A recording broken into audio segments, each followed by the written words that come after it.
Break के बाद।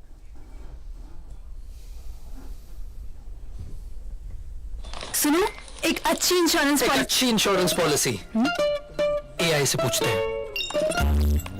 एक ऐसी पॉलिसी जिसमें प्रीमियम पेमेंट लिमिटेड और इनकम आती रहे लाइफ टाइम। LIC का Jeevan Utsav. Wow, life time celebration मनाइए। LIC के जीवन उत्सव के साथ फ्यूचर सेट है। तो लगातार बिहार चुनाव पर हमारी नजर है। 243 सीटों के रुझान आ चुके हैं।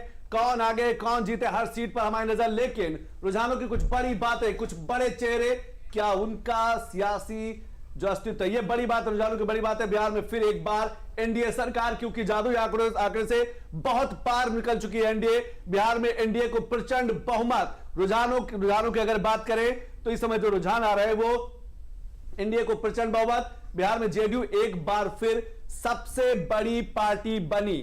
बिहार में कांग्रेस का लचर प्रदर्शन जारी, और कहा जा सकता है कि जनाधार में भी उसका जनाधार भी खिसकता हुआ नजर आ रहा है। आरजेडी का प्रदर्शन पिछले चुनावों से इस बार और ज्यादा खराब है।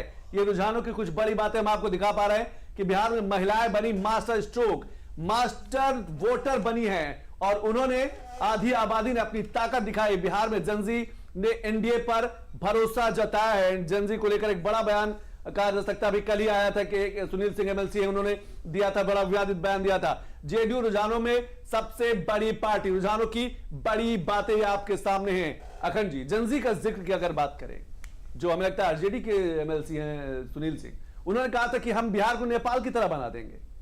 ये ऐसे बयान, और ये चुनावों के समय भी आरजेडी की तरफ से, महागठबंधन की तरफ से जो बयान आते रहे, उसका भी प्रभाव मतदाताओं के जहन में रहा है। संतोष जी, एक चीज बड़ी साफ देखने को मिली थी इस पूरे चुनाव के दरमियान, जिस तरीके से चुनाव प्रचार हो रहा था और बयान आ रहे थे नेताओं के, महागठबंधन बहुत ही आक्रामक था।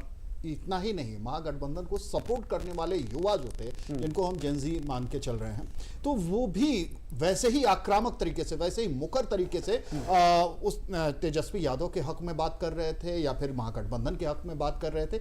वो दरअसल एक उम्मीद जगा रहे थे, एक मशाल जलाने